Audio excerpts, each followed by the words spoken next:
마태복음 28장 9절에서 10절까지 말씀입니다. 예수께서 그들을 만나 이르시되 평안하냐 하시거늘 여자들이 나아가 그 발을 붙잡고 경배하니 이에 예수께서 이르시되 무서워하지 말라. 나가서 내 형제들에게 갈릴리로 가라 하라. 거기서 나를 보리라 하시니라. 오늘도 복된 부활주일 낮 예배에 나오신 여러분 주님의 이름으로 환영합니다. 오늘은 부활주일로 지킵니다. 부활주일은 하나님의 아들 예수 그리스도께서 세상에 사람으로 오셔서 우리의 죄를 대신 지시고 십자가에 달려 죽으셨습니다. 그리고 장사된 지 3일 만에 부활하신 것을 기념하는 주일입니다. 부활주일의 핵심은 우리 죄를 위해서 죽으시고 부활하신 예수 그리스도 그분에게 있습니다. 부활하신 예수님 외에 다른 것에 관심을 빼앗기면 안 되는 것이죠. 부활하신 예수님 안에서 주시는 기쁨과 평안을 누리는 복된 부활주일이 되기를 주님의 이름으로 축복합니다. 목요일 밤에 예수님은 사내들인 공회에서 파견한 병사들에게 체포되셨습니다. 그리고 밤새 잠 한 잠 못 주무시고 무려 3차례나 재판을 받으셨습니다. 해가 뜨기 전에 행했던 재판은 모두 불법 재판입니다. 그리고 해가 뜬 후에 다시 예수님은 빌라도와 헤롯 안티파스에 의해서 3차례 더 재판을 받으셨습니다. 그리고 마지막에 로마의 총독 빌라도의 손에 의해서 십자가 사형을 선고받으셨습니다. 그 재판에서 빌라도는 이렇게 말합니다. 마태복음 27장 23절에 보면 빌라도가 이르되 어찌 미냐 무슨 악한 일을 하였느냐 이렇게 질문하니까 유대 종교 지도자들 그리고 백성들이 외치죠. 그들이 더욱 소리를 질러 이르되 십자가에 못 박혀야 하겠나이다. 유대인들은 예수님이 어떠한 죄로 인해서 죽어야 하는지 거기에 대해서는 관심이 없고 유대인들의 목적은 오직 예수님을 십자가에 못 박아 죽이는 데만 있었습니다. 우리 성경은 십자가에 못 박혀야 하겠나이다 이렇게 번역했지만 원문은 이렇게 되어 있습니다. 그를 지금 당장 십자가에 못 박히게 하라. 그러니까 유대인들의 마음에는 예수님을 지금 당장 죽여야 되겠다는 것 외에는 없었습니다. 그러니까 어떤 이유가 됐든지 예수님을 살려둘 마음이 처음부터 조금도 없었던 것이죠. 그런데 이것은 이미 구약 성경에 예언이 되어 있는 말씀입니다. 그러니까 예수님께서 이 땅에 오시고 십자가에 죽으시고 부활하시는 이 모든 사건들은 이미 구약 성경에 예언이 되어 있고 그 말씀을 따라서 예수님은 하나하나씩 성취해 가고 계신 것입니다. 창세기 3장 15절에 보면 하나님께서 사탄에게 저주하시는 내용이죠. 내가 너로 여자와 원수가 되게 하고 내 후손도 여자의 후손과 원수가 되게 하리니 여자의 후손은 내 머리를 상하게 할 것이요 너는 그의 발꿈치를 상하게 할 것이니라. 이 말씀이 오늘 예수님에게 성취가 되는 것입니다. 우리 성경에 너는 그의 발꿈치를 상하게 할 것이니라 이렇게 번역되어 있는 이 단어를 우리는 생각해 보아야 합니다. 하나님은 사탄이 여자의 후손, 여자의 씨로 오시는 예수 그리스도의 발꿈치를 상하게 할 것이다 이렇게 말씀하셨습니다. 여기 상하게 한다라고 하는 단어가 히브리 말로 슈프라고 하는 단어입니다. 이 슈프라고 하는 단어는 물어뜯는다 그런 뜻을 가지고 있어요. 그러니까 예수님을 십자가에 달아서 죽여야 되겠다라고 하는 유대인들의 외침은 예수님을 여자의 후손으로 오신 예수님을 물어뜯는 사탄의 후손들의 방법이었습니다. 바로 이것이 예수님을 십자가에 달아 죽이는 것이죠. 그런데 역으로 이것을 생각하면 하나님의 구속의 완성 사건이고 대속의 사건이 되는 것입니다. 우리가 표면적으로 볼 때 예수님이 십자가에 달려서 죽는 사건은 사탄이 계획된 대로 예수님이 십자가에 달려 죽는 것처럼 보이고 그래서 사탄이 승리한 것처럼 보이지만 실제로는 하나님께서 계획해 놓으신 사건이고 하나님의 구속의 사건이 완성되고 성취되는 사건이었다라고 하는 것이죠. 빌라도는 도무지 유대인들이 말이 통하지 않자 물을 가져다가 손을 씻으면서 예수님의 피에 대하여 나는 무죄하니 너희가 당하라 이렇게 선언하는 것을 볼 수 있습니다. 그러니까 로마 총독이 아무리 법률적으로 판단해도 예수님이 십자가형에 처해질 사건이 아닌데 유대인들이 박박 우겨서 지금 예수님을 십자가에 달아 죽이려고 한다는 것이죠. 그래서 빌라도는 손을 씻으면서 예수님의 피에 대하여 나는 무죄하니 너희가 당하라 이렇게 선언하고 있는 것입니다. 그때에 유대인들이 뭐라고 외치는가 하면 그 죄를 예수님의 피에 대해서 그 죄를 우리와 우리 자손에게 돌리라 이렇게 무책임한 말을 하고 있습니다. 하나님은 그들의 음성, 그들의 외침을 들으시고 그들의 말대로 AD 70년에 로마의 황태자였던 티투스의 군대를 통해서 예루살렘과 이스라엘 전역을 점령해 버립니다. 이때의 이스라엘은 전멸되죠. 하나님은 로마의 군대를 통해서 예수님을 죽인 이스라엘을 철저하게 심판해 버리셨습니다. 그렇게 예수님은 이방인 로마 총독의 손에 의해서 죽임을 당하셨습니다. 그런데 로마 총독, 하나님의 백성이 아닌 이방인이었던 로마의 총독의 손을 통해서 하나님의 아들 메시아가 사형 선고를 받으시는 것도 이미 구약 성경에 보면 예언이 되어 있습니다. 시편 2편 1절에서 3절 말씀에 보면 이렇게 말씀합니다. 어찌하여 이방 나라들이 분노하며 민족들이 헛된 일을 꾸미는가? 세상의 군왕들이 나서며 관원들이 서로 꾀하여 여호와와 그의 기름 부음 받은 자를 대적하며 우리가 그들의 맨 것을 끊고 그의 결박을 벗어버리자 하는도다. 시편 2편에 이미 세상의 군왕들, 그러니까 하나님의 백성들이 아닌 세상의 이방인들, 왕들과 관리들이 이미 짜고 예수님을 십자가에 죽일 것을 계획했다라고 하는 것이죠. 그 시편에 나오는 이 예언의 말씀이 지금 예수님에게 성취가 되고 있는 거예요. 그러니까 빌라도가 예수님에 대해서 십자가 사형을 선고한 것은 이미 시편에 예언되어 있는 말씀이고 그 말씀 따라서 하나씩 진행이 되고 있다라고 하는 것을 우리에게 보여주고 있습니다. 그래서 이 말씀을 베드로가 다시 인용하면서 예수님에게 이 말씀이 성취되었다라고 선포하고 있는 것을 볼 수 있습니다. 사도행전 2장 23절 24절에 보면 그가 하나님께서 정하신 뜻과 미리 아신 대로 내준 바 되었거늘 너희가 법 없는 자들의 손을 빌려, 여기 법이 없다라고 하는 것은 그냥 무법천지의 관리들을 말하는 것이 아니고 사람들을 말하는 것이 아니고 하나님의 법, 율법이 없는 사람들, 그러니까 이방인들의 손을 빌려서 하나님이 보내시는 메시아를 십자가에 못 박아 죽였다. 그런 의미가 됩니다. 손을 빌려 못 박아 죽였으나 하나님께서 그를 사망의 고통에서 풀어 살리셨으니 이는 그가 사망에 매어 있을 수 없었음이라.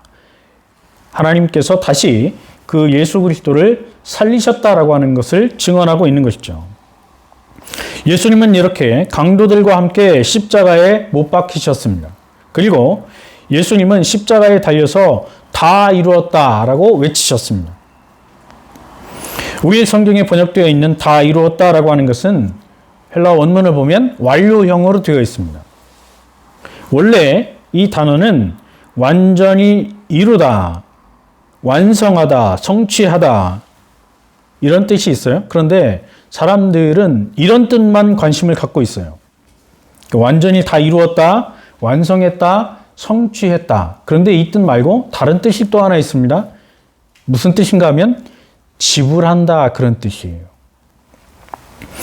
그러니까 예수님께서 십자가에서 다 이루었다라고 외치신 이것은 단순하게 다 끝났다 이런 의미가 아니라고 하는 것이죠.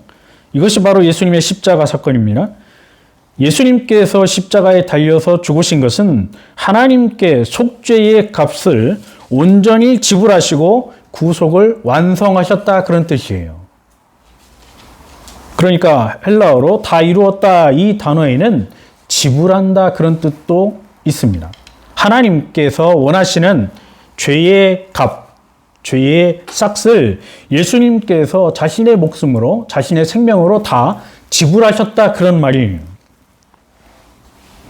그래서 예수님의 십자가 죽음은 단순히 하나님께서 계획해 놓으신 것을 다 이루었다 그것이 아니고 하나님께 갚아야 하는 빚을 예수님께서 대신 갚아주셨다 그런 의미가 되는 것이죠.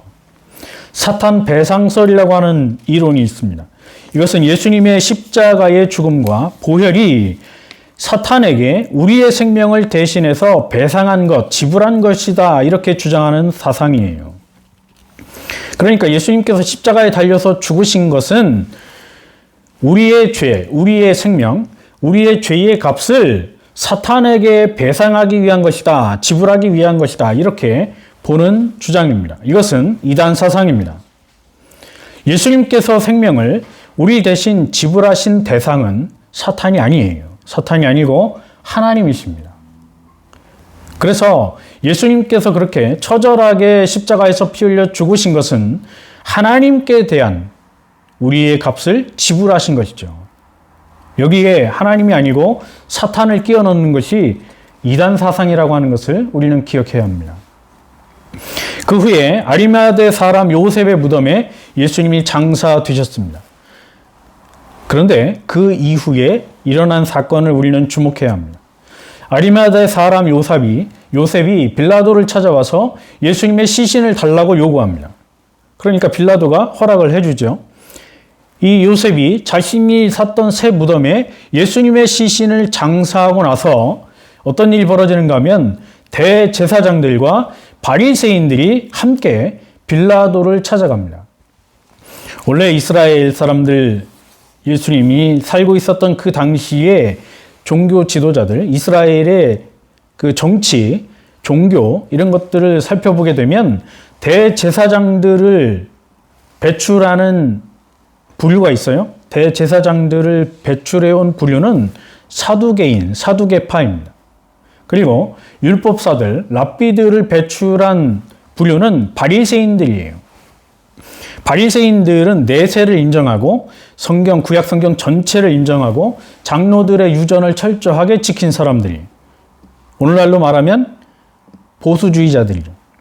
이런 바리새인들은 하나님의 존재와 내세와 천사들과 영 그리고 사람의 영혼을 인정하는 사람들이에요. 반면에 대제사장들을 배출한 사두개파들은 전혀 이런 것들을 인정하지 않습니다. 사람이 죽으면 그냥 끝이고 천국과 지옥도 없고 영혼도 없고 천사도 없고 아무것도 없어요. 이 사람들이 주장하는 것은 오로지 믿는 것은 모세 오경뿐입니다. 그러니까 이 사두개파는 철저하게 현실주의자들이고 이 세상에서 잘 먹고 잘 살다 죽으면 그것이 끝이에요. 내세가 없기 때문에. 반면에 바리새인들은 내세가 있습니다. 그러니까 이 두 지파, 사두개파와 바리새파 간에 충돌이 있었던 것이고 이 사람들은 서로 원수처럼 생각을 했던 것입니다. 그런데 예수님께서 십자가에 달려 죽으실 때 이 두 파가 손을 잡고 예수님을 십자가에 달아 죽였고 예수님께서 장사된 이후에도 이 두 개의 파가 서로 손을 잡고 빌라도를 찾아온 거예요. 이 사람들이 뭐라고 빌라도에게 요구하는가 하면 마태복음 27장 63절 64절에 보면 이렇게 말씀합니다. 주여, 저 속이던 자가 예수님을 지칭하는 거예요. 살아있을 때에 말하되 내가 사흘 후에 다시 살아나리라 한 것을 우리가 기억하노니. 대제사장들과 바리새인들이 기억한다는 것이죠. 그러므로 명령하여 이 무덤을 사흘까지 굳게 지키게 하소서. 그의 제자들이 와서 시체를 도둑질하여 예수님의 시체를 도둑질해 간다는 것이죠. 백성들에게 말하되 그가 죽은 자 가운데서 살아났다 하면 후에 속임이 전보다 더 클까 하나이다.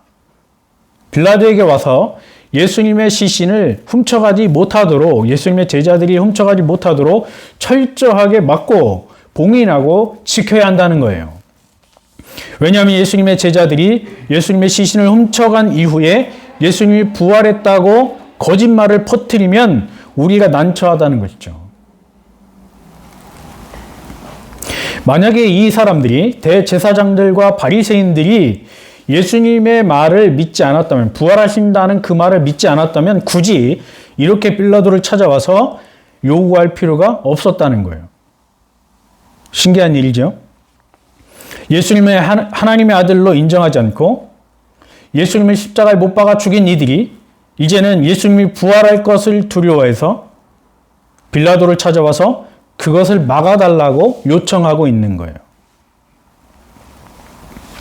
제자들이 예수님의 시신을 훔쳐가지 못하도록 조치를 취해달라고 빌라도에게 요구했던 것이죠. 그런데 빌라도는 뭐라고 대답하는가 하면 로마의 병사들을 내주지 않겠다라고 말합니다. 그러니까 로마의 병사들을 너희들의 신념을 위해서, 너희들이 요구하는, 원하는 것을 이루기 위해서 사용하는 것을 원하지 않는다. 그러면서 너희들에게 병사가 있으니까 너희들의 병사를 보내서 지켜라. 그러니까 빌라도가 한 발 빼는 거죠. 손을 떼는 거예요. 유대에 사내들인 공회의 병사들이 있으니까 그 병사들을 보내서 무덤을 지키라. 그렇게 말하는 거예요. 그래서 사내들인 공회에서 파송한 병사들이 가서 돌문을 지키고 그 돌을 임봉하고 무덤을 굳게 지켰습니다. 그러니까 그 누구도 그 병사들을, 사내들인 공회에서 파견한 병사들을 제압하고 돌문을 임봉했던 것을 떼어내고 예수님의 시신을 빼앗아 갈 수 없습니다. 그러니까 철저하게 봉인하고 예수님의 무덤을 지켰다라고 하는 거죠. 감히 누가 가서 예수님의 시신을 빼갈 수 있어요? 절대 빼갈 수 없습니다. 공회는 이렇게 예수님의 무덤을 철저하게 지켰습니다. 그리고 안식 후 첫날 새벽에 막달라 마리아와 다른 마리아가 무덤을 보려고 갔습니다. 여인들이 간 것이죠. 제일 먼저 여인들이 갔어요. 그런데 여인들이 무덤에 가봐야 할 일이 없어요. 할 수 있는 게 아무것도 없습니다. 왜냐하면 예수님의 무덤은 돌로 막혀져 있었고 그 돌을 굴리려면 남자 장정 5명에서 10명이 붙어야 움직일 수 있는 거예요. 그런데 이 여인들이 아무리 가서 흔들어 봐야 돌무덤은 움직이지 않습니다. 자, 그런데 여인들이 도착해 보니까 놀라운 일이 벌어져 있죠. 큰 지진이 났고 천사가 하늘로부터 내려와서 돌을 굴려내고 그 위에 앉아 있었습니다. 사람이 할 수 없는 일을 천사들이 한 것이죠. 우리가 사복음서를 자세히 읽어보면 천사가 하나 혹은 둘로 나옵니다. 무덤을 지키던 병사들이 그 천사들을 보고 무서워 떨면서 죽은 사람과 같이 되었습니다. 그리고 그 천사가 여자들에게 말씀을 전해주고 있습니다. 마태복음 28장 5절에서 8절 말씀에 보면 천사가 여인들에게 말을 전해줍니다. 천사가 여자들에게 말하여 이르되 너희는 무서워하지 말라. 십자가에 못 박히신 예수를 너희가 찾는 줄 내가 아노라. 그가 여기 계시지 않고 그가 말씀하시던 대로 살아나셨느니라. 와서 그가 누우셨던 곳을 보라. 또 빨리 가서 그의 제자들에게 이르되 그가 죽은 자 가운데서 살아나셨고 너희보다 먼저 갈릴리로 가시나니 거기서 너희가 배우리라 하라. 보라 내가 너희에게 일렀느니라. 천사가 여인들에게 예수님의 부활 소식을 전해주고 있는 거예요. 천사는 여자들에게 먼저 무서워하지 말라고 안심을 시켜줍니다. 그리고 나서 십자가에 못 박히신 예수님을 너희가 찾는 줄 안다. 이렇게 그 여인들이 무덤을 찾은 목적을 천사가 미리 알려주죠. 여인들은 예수님의 시신을 보기 위해서 이른 새벽에 무덤을 찾아왔습니다. 그런데 천사가 놀라운 사실을 말해주고 있습니다. 예수님이 여기 계시지 않고 말씀하시던 대로 살아나셨다는 거예요. 우리 성경은 여기 계시지 않고 이렇게 번역을 했습니다. 그런데 원문을 보면 이렇게 되어 있습니다. 지금 이곳에 지금 여기에 계시지 않는다. 지금 예수님이 이 무덤에 계시지 않는다는 거예요. 그리고 전에 예수님께서 말씀하시던 대로 살아나셨다라고 전해주고 있습니다. 여기 살아나셨느니라 이 말은 그가 완전하게 살아나셨다 그런 뜻이에요. 그러니까 완전하게 이전 모습으로 살아나셨다는 거예요. 육체적으로 살아나셨다는 거예요. 예수님께서 온전하게 부활하셨다는 거예요. 앞으로 부활하실 것이 아니고 먼 미래에 부활하실 것이 아니고 살아나실 수도 있다. 가정법이 아니고 완전하게 이미 살아나셨다는 거죠. 예수님은 십자가에 달리기 전에 이미 부활에 대해서 여러 번 예고하셨습니다. 그래서 마태복음 16장 21절에 보면 이때로부터 예수 그리스도께서 자기가 예루살렘에 올라가 장로들과 대제사장들과 서기관들에게 많은 고난을 받고 죽임을 당하고 제3일에 살아나야 할 것을 제자들에게 나타내시니라. 마태복음 17장 9절에 보면 그들이 산에서 내려올 때에 예수께서 명하여 이르시되 인자가 죽은 자 가운데서 살아나기 전에는 본 것을 아무에게도 이르지 말라 하시니 예수님께서는 계속해서 사복음서에 보면 살아나실 것을 말씀하고 있어요. 장사되고 3일 만에 부활하신다는 것을 계속해서 말씀해주고 있습니다. 그러니까 마태복음과 마가, 누가, 요한복음에 자세히 이 내용들을 읽어보면 예수님께서 10번 이상 내가 3일 만에 부활할 것이다. 이것을 말씀하는 것을 볼 수 있습니다. 천사들은 그 말씀 따라서 예수님께서 부활하셨고 너희보다 먼저 갈릴리로 가신다. 이것을 전해주고 있는 것이죠. 그래서 천사들이 여인들에게 빨리 가서 제자들에게 예수님께서 죽은 자 가운데서 살아나셨고 너희보다 먼저 갈릴리로 가시나니 거기서 너희가 예수님을 만날 것이다. 이렇게 전해주고 있는 것이죠. 7절에도 역시 살아나셨고 라고 하는 단어가 나옵니다. 여기 보면 살아나셨다.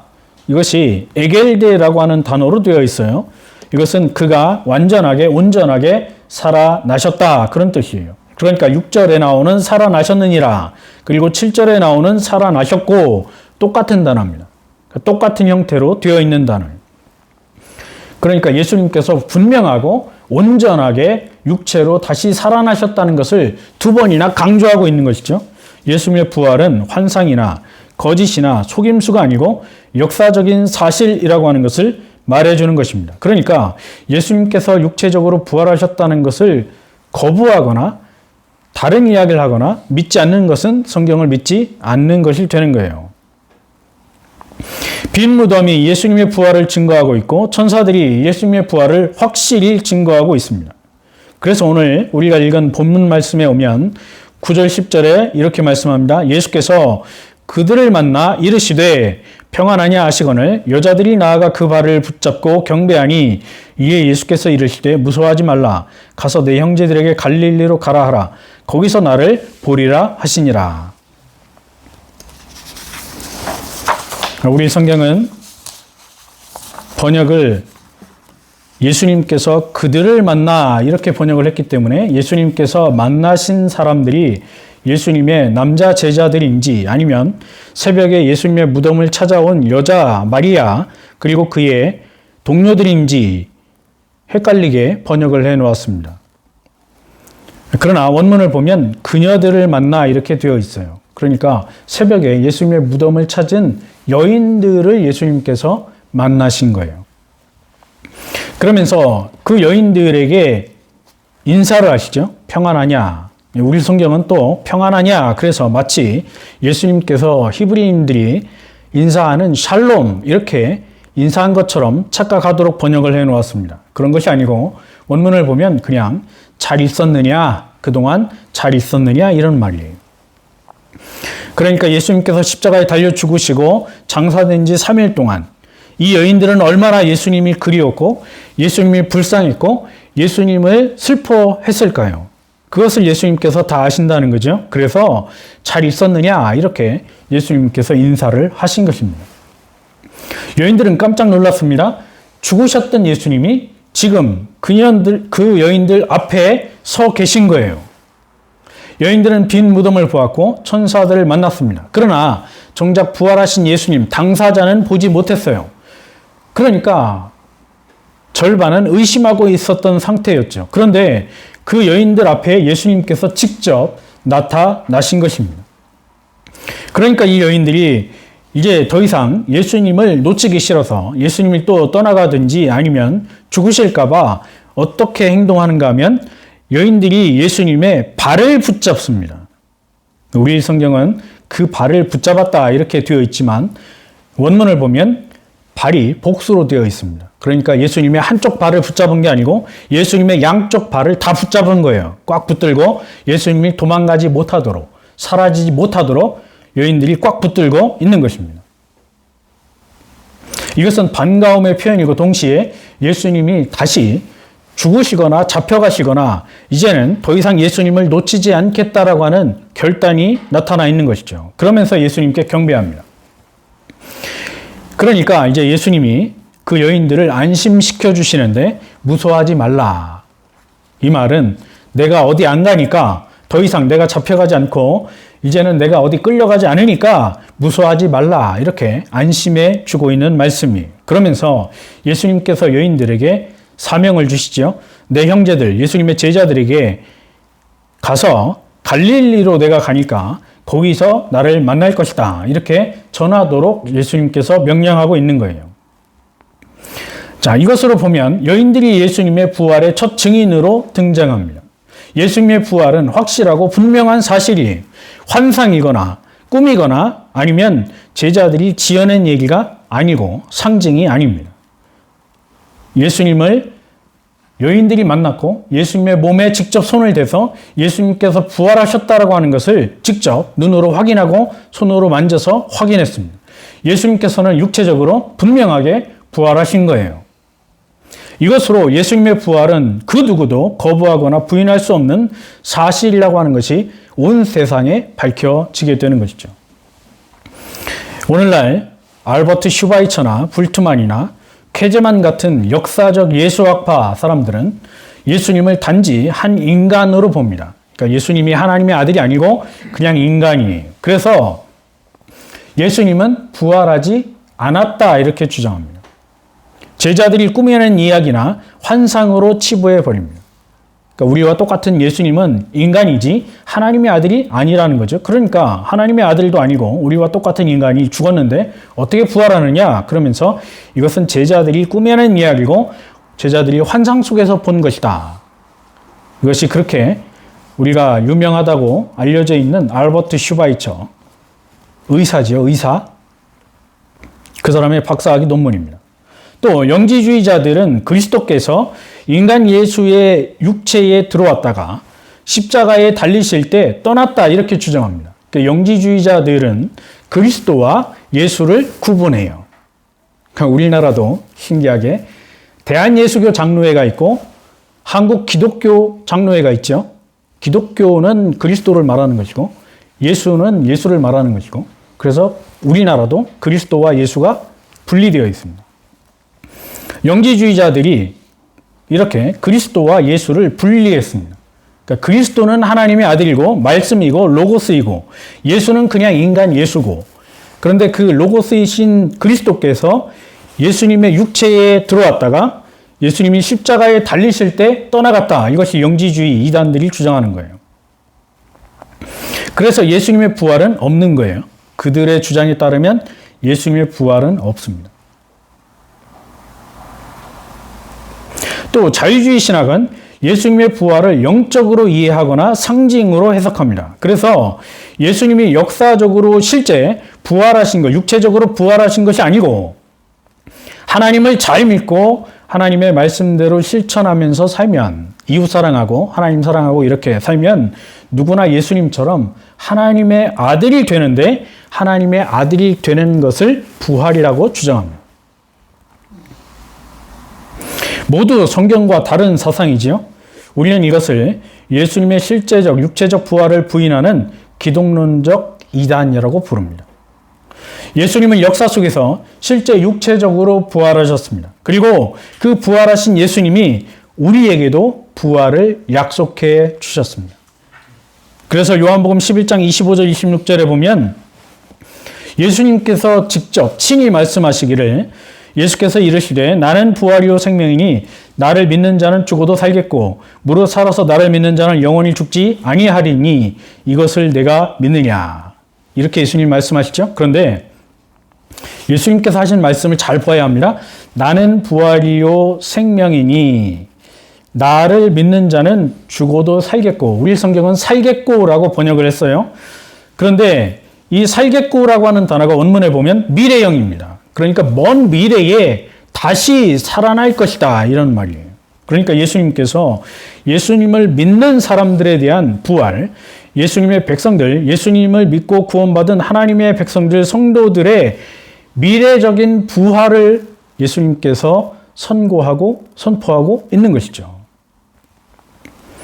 죽었다 하더라도 먼 미래에 예수님께서 이 땅에 재림하실 때 다시 살아날 것이다. 예수님의 약속입니다. 따라서 예수님의 부활이 없으면 우리의 부활도 없는 것이죠. 바울은 고린도전서 15장 17절에서 이렇게 말합니다. 그리스도께서 다시 살아나신 일이 없으면 너희의 믿음도 헛되고 너희가 여전히 죄 가운데 있을 것이다. 예수님이 부활하시지 않았다면, 육체적으로 부활하시지 않았다면 너희의 믿음은 헛된 것이다. 아무리 교회 가서 헌금을 많이 내고 주여 주여를 아무리 많이 외쳐도 다 헛된 것이다. 그런 말이에요. 너희가 여전히 죄 가운데 있기 때문에. 예수님의 부활이 없으면 우리의 죄의 문제는 해결되지 않습니다. 예수님의 부활이 없으면 우리는 여전히 그냥 죄인으로 사는 거예요. 그래서 예수님이 반드시 부활하셔야 되는 거죠. 그래야 우리의 죄의 문제가 완전히 해결되는 거예요. 예수님의 십자가 죽음과 부활은 우리의 죄의 문제를 해결하는 유일한 길이에요. 그것이 하나님의 구속의 유일한 방법이에요. 어떤 사람들은 예수님의 십자가만 강조하고 부활을 무시해버립니다. 어떤 사람들은 예수님의 부활만 강조하고 예수님의 십자가 죽음을 부정해버립니다. 그러나 우리가 구원받고 죄의 문제를 해결하는 방법은 예수님의 십자가 죽음과 예수님의 부활이에요. 그래서 고린도전서 15장이 말씀하고 있는 복음이라고 하는 것은 예수님의 십자가 죽음과 예수님의 부활이에요. 이 두 가지 핵심이 빠지면 그것은 온전한 복음이라고 할 수 없는 거죠. 그래서 바울이 강조하는 것입니다. 그리스도의 부활이 없으면 우리의 부활도 없고 우리는 여전히 죄 가운데 하나님의 저주와 심판 가운데 머물러 있는 것이다. 이제 말씀을 정리합니다. 부활주의를 맞아서 우리는 다시금 세상의 사람으로 오셔서 우리 죄를 대신해서 십자가에 달려 죽으시고 부활하신 예수님을 굳게 믿고 붙들어야 합니다. 예수님의 부활 때문에 우리가 구원을 얻고 마지막 날에 부활할 것입니다. 이 부활의 신앙을 가지고 한 주를 기쁨으로 살아가는 저와 여러분 모든 성도가 되시기를 주님의 이름으로 축원합니다. 기도하겠습니다. 우리의 구원을 위해서 예수 그리스도를 대속물로 내어주신 또 부활시켜주신 하나님 아버지 크고 무한하신 사랑을 감사드립니다. 부활주의를 맞아 하나님의 크신 사랑과 그리스도의 부활을 기억하고 부활 소망 안에 살아가는 복된 주의 자녀들이 되도록 큰 믿음을 주시고 참된 믿음을 허락하여 주옵소서. 감사하고 예수님의 이름으로 기도하옵나이다. 아멘. 우리 주 예수 그리스도의 은혜와 하나님 아버지의 무한하신 사랑과 성령의 교통, 감화 충만하게 하심이 부활 소망 가운데 살기를 소원하는 주의 백성들과 교회 위에 이제부터 영원토록 함께 있을지어다. 아멘.